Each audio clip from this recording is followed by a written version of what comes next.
members of two rival motorcycle gangs fought with guns and knives today at a speedway near Buffalo, New York.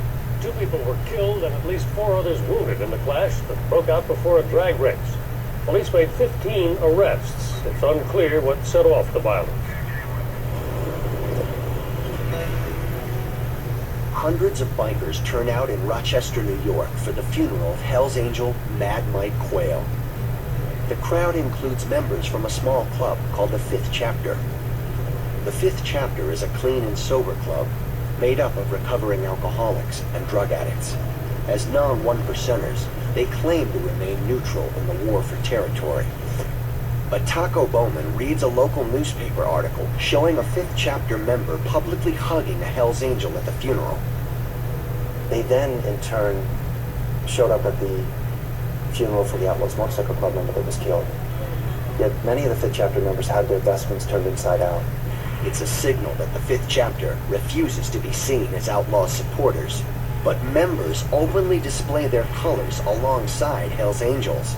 Outlaw President Taco Bowman sees this as the ultimate in disrespect for his club and takes the incident personally. Bowman's fury ripples down to Florida.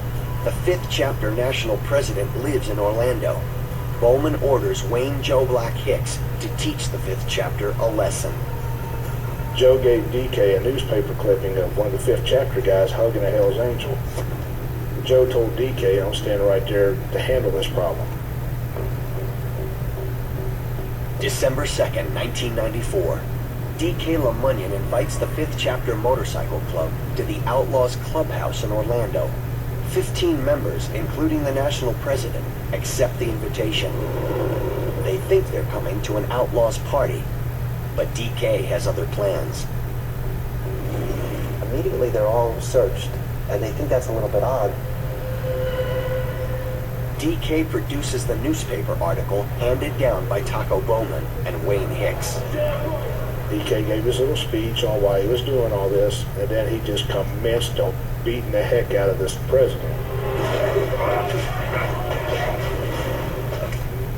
We all started kind of punching around the table.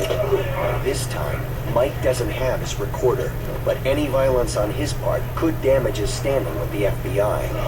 The fellow that I had in front of me that I was hitting, I was pulling my punches. I didn't want to kill him or anything. In a frenzy of violence, DK LaMunyon beats the Fifth Chapter president with a heavy flashlight. The victims are dragged outside. Put his leg up on the bumper of a car and kicked it sideways, snapped his leg. We stole all their leather, everything they had out there, their money, everything. Their lives are spared, but the Fifth Chapter members are too badly injured to walk away unaided. They wash everybody off with a hose. They escort them out of the clubhouse, put them back on their bikes, and push them down the road. One individual that had broken both his legs could never take the bike out of first gear. He just rode as far as he could in first gear until he fell over. Not only did the Fifth Chapter members receive a severe beating, Bowman decrees the club should no longer exist. There was what we call a patch pulling party. They were not allowed to wear their patches in the state of Florida anymore, and any members in that state had to send all their paraphernalia into us, their patches, rings, knives, anything they had with their club logo on it. Everybody knows it was us at the Fifth Chapter, because we're not allowed anymore.